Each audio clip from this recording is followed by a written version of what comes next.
Oke, kita mulai. Bismillahirrahmanirrahim. Assalamualaikum warahmatullahi wabarakatuh. Materi yang akan saya sampaikan hari ini tentang penyertaan. Penyertaan dalam bahasa Belanda dikenal dengan istilah deelneming. Tapi sebelumnya harus diketahui dulu apa yang menjadi capaian kompetensi dari materi ini. Ketika Anda mempelajari materi deelneming, harapan saya Anda mengetahui dan memahami serta mampu menganalisa jika terjadi peristiwa pidana yang pelakunya lebih dari satu orang. Karena deelneming di sini adalah perbuatan pidana yang pelakunya lebih dari satu orang. Deelneming dari bahasa Belanda, deel dan neming, ini artinya ambil bagian, maksudnya itu ambil pengambilan bagian, artinya turut serta sebenarnya di dalam suatu peristiwa pidana. Itu maksud dari deelneming itu sendiri. Jadi deelneming itu perbuatan pidana yang pelakunya lebih dari orang.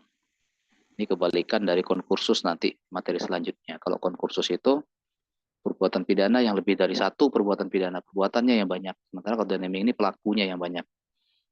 Nah, doktrin, deelneming menurut doktrin itu dibagi dalam dua, yakni ada zelfstandig deelneming dan onzelfstandig deelneming. Jadi kalau zelfstandig deelneming itu penyertaannya berdiri sendiri. Maksudnya apa? Maksudnya penyertaan berdiri sendiri, penyertaan pelaku yang satu itu dihargai masing-masing. Si A, si B, si C ketika melakukan suatu kejahatan maka dihargai masing-masing, dipidana masing-masing. Sementara kalau on self-standing dan pidana yang penyertaan yang tidak berdiri sendiri, untuk penyertaan yang tidak berdiri sendiri on self-standing dan lemming, pertanggungjawaban pidana pelaku yang satu tergantung pada pelaku yang lain. Nah, kalau dalam lingkup pasal 55 ini dan 55, 56, 57 sampai 62 ini, dalam lingkup pasal ini dia deelnemingnya deelneming yang berdiri sendiri. Kalau on self-standing deelneming, atau deelneming yang tidak berdiri sendiri, ini ada pasal tersendiri, pasalnya yang berdiri sendiri, pasalnya. Dia contoh misalnya delik zina itu tidak akan terjadi zina jika cuma satu orang. Terus perkelahian tanding gitu juga. Jadi artinya pasti pelakunya dua orang. Tanding, terus juga delik zina, terus bigami itu nikah dua kali gitu. Nikah kedua kalinya. Nah, ini masuk on-self standing deelneming. Pertanggungjawaban pidana pelaku yang satu tergantung pelaku yang lain. Jadi kalau pelaku yang satu tidak dipidana, maka tidak dipidana juga pelaku yang lain. Begitu juga sebaliknya. Contoh misalnya, Anda yang perempuan, suami Anda selingkuh, kemudian Anda mengadu kepolisian bahwa mau dipidana suaminya. Mau dipidana pelakornya. Tidak hanya pelakor saja yang dipidana, tapi suami Anda yang sebagai pelaku penyerta juga dia dipidana. Karena kalau pelakornya nggak dipidana, maka suami Anda juga nggak dipidana. Itu contoh seperti itu. Ini deelneming menurut doktrin. Adapun kalau deelneming menurut Van Verba itu mengkategorikan deelneming itu dalam dua bentuk dan ada Gehelte. Aktoris ini aktor atau pelaku. Kalau Gehelte ini tokoh meresis, ini maksudnya adalah pembantu. Jadi ada pelaku, ada pembantu. Ini menurut Van Verba. Selanjutnya,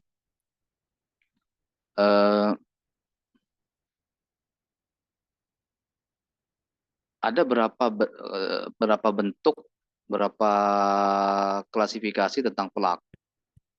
Klasifikasi pelaku itu ada 4 klasifikasi dalam pasal 55 ayat 1. Yang pertama adalah orang yang melakukan, yang kedua itu orang yang menyuruh melakukan, yang ketiga adalah orang yang ikut serta melakukan, yang keempat adalah orang yang membujuk melakukan. Melakukan di sini ya, kalau rumusan pasal dalam buku kedua kejahatan itu rumusan pasalnya barang siapa mengambil barang milik orang lain, misalnya pasal 362, itu Yang dipidana itu hanya pelakunya saja, sementara yang menyuruh, terus yang mengawasi, yang memberi informasi itu nggak bisa dipidana. Nah, itu maksudnya tentang pelaku juga dianggap sebagai pelaku itu sendiri masuk dalam lingkup penyertaan. Berikutnya, Don Flagen ini menyuruh melakukan. Kalau menyuruh melakukan itu berarti ada yang disuruh, ada yang menyuruh. Jadi yang menyuruh melakukan di sini adalah pihak pertama atau dikenal dengan istilah manus domina. Ya, pihak pertama itu manus domina atau dikenal juga dengan aktor intelektualis gitu dalam bahasa eh, Latinnya, atau intelektualis atau manus domina, orang yang menghendaki terjadinya delik tapi dia tidak berhubungan langsung dengan delik. Berbeda dengan orang yang disuruh, gitu, yang berhubungan langsung dengan delik tetapi dia tidak menghendaki terjadinya delik. Nah, ini orang yang menyuruh. Berarti ada pihak pertama, sekali lagi kata kuncinya pihak pertama, pihak kedua. Kalau pihak pertama disebut dengan aktor intelektualis atau manus domina, sementara kalau pihak kedua ini aktor materialis atau dikenal dengan istilah dalam bahasa Latin. Jadi yang tidak menghendaki terjadinya delik, tapi dia berhubungan langsung dengan delik. Dari keempat kualifikasi ini Don Flagen yang menyuruh dengan yang membujuk ini ada kesamaan, ada kesamaan karena pihaknya ada yang aktif, ada yang pasif, ada yang delik, ada yang tidak menghendaki terjadinya delik.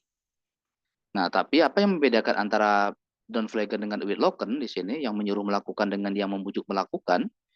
Yang membedakan antara yang membujuk melakukan dengan yang menyuruh melakukan ini terletak pada pihak keduanya, manus manistranya, atau aktor materialisnya. Ini yang membedakan. Coba Anda perhatikan, kalau menyuruh melakukan, ini pihak kedua atau manus manistra atau aktor materialisnya, ini tidak dipidana kalau pada menyuruh melakukan. Kenapa? Karena ada dasar penghapus yang melekat pada yang disuruh atau pada pihak keduanya. Sementara kalau kalau Whitlocken ini pihak keduanya dipidana karena tidak ada dasar penghapus. Nanti dasar penghapus akan kita bahas lebih lanjut. Apa saja dasar penghapus? Pasal 44 misalnya. Pasal 44 Anda nyuruh orang gila untuk mukul orang, maka orang gila nggak dipidana. Anda sebagai atasan perintahkan bawahan untuk melakukan kejahatan. Surat tugasnya ada, maka perintah jabatan bawahan tidak dapat dipidana. Atau daya paksa begitu juga atau keadaan terpaksa. Anda nodong orang untuk bakar rumah, nodong orang dengan pistol untuk bakar rumah. Anda tidak yang bakar rumah itu nggak dipidana, tapi Anda yang dipidana. Ini menyuruh melakukan. Sementara kalau membujuk dan dibujuk, pihak pertama, pihak kedua. Kalau pihak pertama tadi aktor intelektualis, kalau pihak keduanya adalah aktor materialis atau manus manistra. Dua-duanya dipidana. Bentuk-bentuk pembujukan ada berapa bentuk pembujukan? Entah itu ada pemberian, barang, uang, jasa, terus juga ada pemberian janji, terus ada juga tipu muslihat. Nah, tipu muslihat itu masuk kategori membujuk. Misal, ini adu domba, misalnya begini. Si A ingin membunuh si B, tapi si B ini badannya lebih kekar. Ingin mukul si B, tapi si B ini badan lebih kekar lebih besar daripada si A. Maka si A memanfaatkan si C. Dia datang ke si C, kamu tahu nggak bahwa si B itu akan mukul kamu. Jadi daripada dia yang mukul kamu, lebih baik kamu mukul dia duluan. Nah, terjadilah pemukulan oleh si C kepada si B. Maka si C dipidana. Si A dipidana, walaupun itu tipu muslihat. Nah, karena bentuk-bentuk pujukan itu ada tipu muslihat, pemberian, barang, jasa, dan sebagainya. Nah, ini lingkup pasal 55. Jadi ada Flagen, Don Flagen, Middle Flagen ini turut serta. Nah, kalau turut serta ini dia hampir mirip-mirip dengan pembantuan. Tapi apa yang membedakan biasanya kalau pembantuan itu di luar kejadian, di luar perkara, di luar TKP lah kalau bahasa itu ya. Sementara kalau turut serta itu dia ambil bagian dalam peristiwa itu. Ambil bagian dalam peristiwa itu ada dalam, tapi kalau pembantuan itu ya hanya memberi informasi, memberi sarana, kesempatan dan sebagainya. Nah, ini penyertaan untuk pertama yakni pelaku. Sementara kalau pembantuan pasal 56 dipidana mereka yang membantu melakukan kejahatan. Membantu di sini tidak membantu saat kejahatan dilakukan. Nah, hukum pidana kita hanya mengatur pada saat kejahatan dilakukan atau sebelum kejahatan dilakukan. Hukum pidana kita tidak mengenal yang namanya pembantuan setelah kejahatan. Pembantuan setelah kejahatan itu pasalnya berdiri sendiri, ada pasal tersendiri. Biasanya kalau masuk ke pasal pemufakatan jahat, pasal 221 atau persekongkolan, Dan kalau untuk delik kebendaan itu pembantuan setelah kejahatan untuk delik kebendaan itu ada pasal penadahan. Nah ini. Jadi sekali lagi Indonesia tidak mengenal yang namanya pembantuan sesudah kejahatan, tapi sebelum dan pada saat kejahatan yang diatur dalam pembantuan. Nanti silakan dibaca saja dan dipelajari. Turut serta selanjutnya Wilokon sudah. Nah, ada beberapa bentuk ada beberapa bentuk naming. Ini pembujukan khususnya naming untuk pembujukan. Ada macam-macam. Yang pertama pembujukan yang berhasil. Ini berhasil A membujuk B menganiaya C dan B melakukannya. Itu berhasil pembujukan. Sementara kalau percobaan pembujukan A mencuri di rumah C dibantu oleh satpamnya, pembujukan nanti kalau saya berhasil merampok maka Anda saya kasih hadiah kata si A kepada si B sebagai satpam. Tapi kemudian ketika akan melakukan perampokan, tuan rumah si C terbangun. Maka pembujukannya percobaan pembujukan. Dan juga pembujukan yang gagal, ini ada diatur pada pasal 131. Nah, ini perbedaan tadi sudah saya sampaikan persamaannya. Persamaan antar pembujukan dengan menyuruh. Ini atau intelektualisnya atau manus dominanya, orang yang menghendaki terjadinya delik tapi tidak berhubungan langsung dengan delik, ini tidak melakukan deliknya, atau intelektualisnya tidak melakukan delik. Ini persamaannya. Dalam bentuk penyataan diatur di dalam pasal 55 ayat 1. Sementara kalau perbedaannya, nah ini perbedaannya, terletak pada manus manistranya atau materialisnya. Kalau yang menyuruh melakukan, Don Plegen tadi menyuruh melakukan itu tidak dipidana karena ada dasar penghapus, tapi kalau membujuk melakukan Willoken dipidana manus manistranya. Manus manistra atau aktor materialisnya dipidana.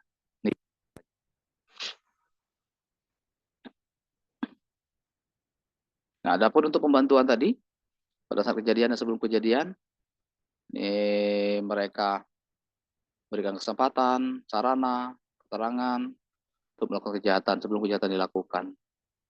Nah, untuk pemidanaannya maksimal ancaman pidananya dikurangi sepertiga untuk pembantuan, tapi kalau pelaku ancaman pidananya sama dari A sampai B sampai D tadi. Plegen, Don Plegen, Medo Plegen, Duit Loken itu sama ancaman pidananya. Sementara kalau pembantuan itu dikurangi sepertiga. Sementara kalau untuk kejahatan yang hukuman mati, maka ancaman pidananya 15 tahun, pidana mati atau seumur hidup. Terus kalau pidana tambahan sama dengan pelaku kejahatan sendiri.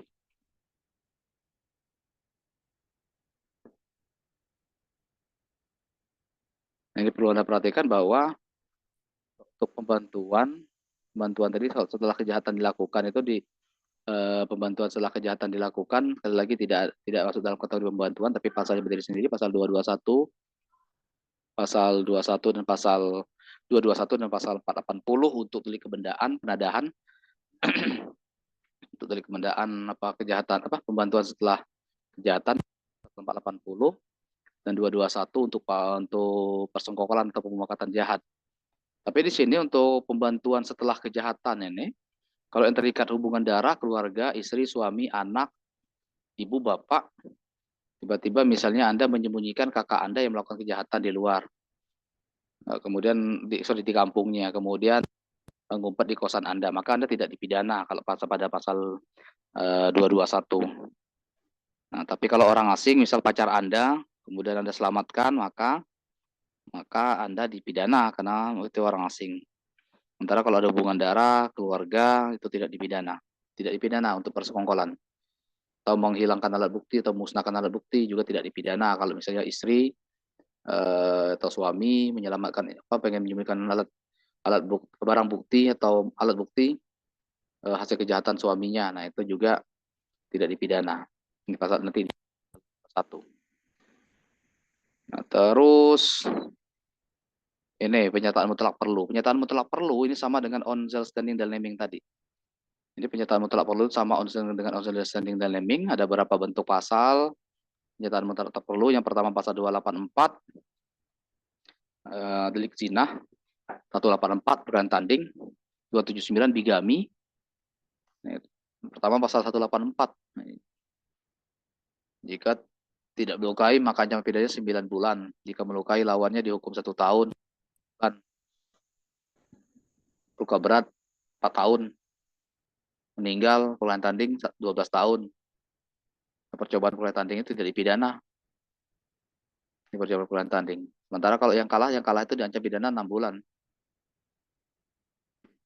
9 bulan untuk yang menang. Sama sekali tidak luka atau dilukai. Pasal 82 9 bulan. Terus bigami. Ini juga. Bigami juga masuk kategori pernyataan mutlak perlu. Tidak akan terjadi pernikahan jika hanya satu pihak saja, maka harus ada 2 pihak. Nah, ini lingkup perkara tanding tadi tentang luka berat. Maksud luka berat itu apa? Ada berapa ketentuan? Ada 7 macam ketentuan tentang luka berat. Luka tidak bisa sembuh, ini luka berat. Masuk kategori luka berat. Terus menerus tidak bisa melakukan aktivitasnya, tapi juga luka berat, kehilangan panca indera, buta, tuli, juga masuk kategori luka berat. Terus menjadi jelek mukanya. Nah, ini menjadi jelek mukanya ini maksudnya codet, misalnya sobek, pecah, sebagainya. Ini masuk menjadi jelek mukanya, ini masuk kategori luka berat. Lumpuh juga, lumpuh ini masuk kategori luka berat, tidak bisa menggerakkan anggota tubuhnya. Terus berubah pikiran, lebih dari 4 minggu, amnesia misalnya. Nah, ini juga masuk kategori luka berat. Terakhir, keguguran kandungan, ini juga masuk kategori luka berat. Nah, untuk bigami ini pasal 279 tentang perkawinan, ini berlaku pasal 27 BW, larangan menikah. Maka dipidana juga kedua-duanya. Tidak hanya salah satu saja. Katakan, Pak, polisi saya masih sayang sama suami saya mau pelapornya saja yang dipidana. Enggak bisa seperti itu. Kalau pelapornya dipidana, maka suami Anda juga dipidana. Itu juga sebaliknya. Jika salah satu meninggal, nah ini tentang aduan. Baru delik aduan deh. Terus perspil, zina, sampai pidana 9 bulan. Nah, zina di sini yang terkait salah satu terkait hubungan perkawinan. Penuntutan dilakukan dengan pengaduan. Nah, KUHP tidak secara tegas menyatakan tentang penyertaan itu. Pasal penyertaan setelah kejahatan itu sebenarnya penyertaan setelah kejahatan itu masuk kategori penyertaan, tapi tidak secara tegas ya atau dalam KUHP, karena penyertaan pembantuan itu ya pada saat dan sebelum kejadian kalau masuk kategori pembantuan. Tapi di sini ada kejahatan-kejahatan yang setelah kejadian perbuatan dilakukan. Ada pembantuan setelah kejahatan dilakukan. Pasal 221 persekongkolan, menyembunyikan, ini masuk kategori persekongkolan atau permufakatan jahat ya kalau pakai bahasa saya itu. Menyembunyikan, turut melakukan kejahatan atau menolong orang melarikan diri, membinasakan alat bukti, memusnahkan alat bukti. Nah, ini ketentuannya tidak dipidana. Ternyata kalau istri atau suami atau anak atau bapak atau ibu ada hubungan darah ketika melakukan satu ini menyembunyikan, memusnahkan alat bukti, menyebutkan pelaku dan sebagainya, itu tidak dipidana kalau yang ada hubungan keluarga. Nah, ini juga penyertaan mutlak perlu. Pasal 27 tentang persetubuhan dengan wanita di bawah umur juga. Cabul 290, 292, homoseks, lesbi juga masuk kategori penyertaan mutlak perlu. Terus juga pasal 294 cabul orang tua kandung dengan anak kandung, orang tua angkat dengan anak angkat, dokter dengan pasien, pegawai negeri di kantornya, masuk kategori 294. Nah, mungkin itu saja untuk materi penyertaan. Nanti silakan dibaca materi yang saya bagikan, dipahami. Karena jika Anda sudah memahami tentang penyertaan, entah itu pelaku, saya yakin tidak sulit untuk menganalisa peristiwa konkret di lapangan jika terjadi perkara pidana yang pelakunya lebih dari satu orang. Kenapa ada pengaturan tentang penyertaan? Sekali lagi, sebenarnya pengaturan tentang penyertaan ini mulai lahir pada abad ke-18 karena sebelumnya hanya pelaku langsung saja yang dipidana. Hanya pelaku langsung saja yang dipidana. Sementara dewasa ini kejahatan-kejahatan itu kan ya pelakunya yang dominan itu pelakunya lebih dari satu. Maka kalau melihat rumusan dalam buku 2 tentang kejahatan itu barang siapa melakukan saja yang dipidana. Contoh misalnya pasal pembunuhan, barang siapa merampas nyawa orang lain, nah yang megang tangan nggak dihukum, yang nusuk yang dihukum kalau menurut rumusan itu. Maka ada pengaturan tentang penyertaan. Ada pengaturan tentang penyertaan. Barang siapa mengambil barang milik orang lain, si A ngambil handphone dalam tas warna merah dalam satu ruangan, si B mengawas di pintu, si C ngasih tahu bahwa handphonenya ada di tas warna merah misalnya. Tuannya. Sementara si B tadi sebagai penyertanya mengawasi ada nggak orang, karena kebetulan handphonenya misalnya atau tasnya ada di dalam ruangan kelas misalnya. Nah, makanya ada pengaturan tentang penyertaan ini mulai diatur tentang penyertaan itu pada abad ke-18 yang dipelopori oleh Van Verba, dan dasar kepenyertaan ini juga berlaku untuk tindak pidana di luar KUHP atau tindak pidana umum. Contoh misalnya delik korupsi, delik terorisme, kalau pelakunya lebih dari satu, maka tetap mengacu pada penyertaan yang diatur pada KUHP. Ini leg spesialisnya. Sorry. Dalam undang-undang leg spesialis kan nggak diatur tentang penyertaan, maka tetap mengacu kepada KUHP. Satu. Dasarnya itu adalah aturan peralihan. KUHP itu kalau saya melihat sebagai aturan peralihan pada pasal 103 bahwa bab buku ketentuan umum itu berlaku bagi tindak pidana dalam KUHP dan di luar KUHP. Itu dasarnya itu. Itu tentang percobaan, tetap tindak pidana yang mengacu pada buku 1 semua. Nanti biasanya dakwaannya undang-undang nomor sekian, pasal sekian, undang-undang nomor sekian tahun sekian tentang terorisme, junto pasal 55 ayat 1 penyertaan biasanya, atau junto pasal 56 pembantuan. Mungkin itu saja dapat saya sampaikan, nanti silakan dipelajari. Saya rasa cukup untuk video materi penyertaan hari ini. Saya tutup. Wabillahi taufiq wal hidayah. Wassalamualaikum warahmatullahi wabarakatuh.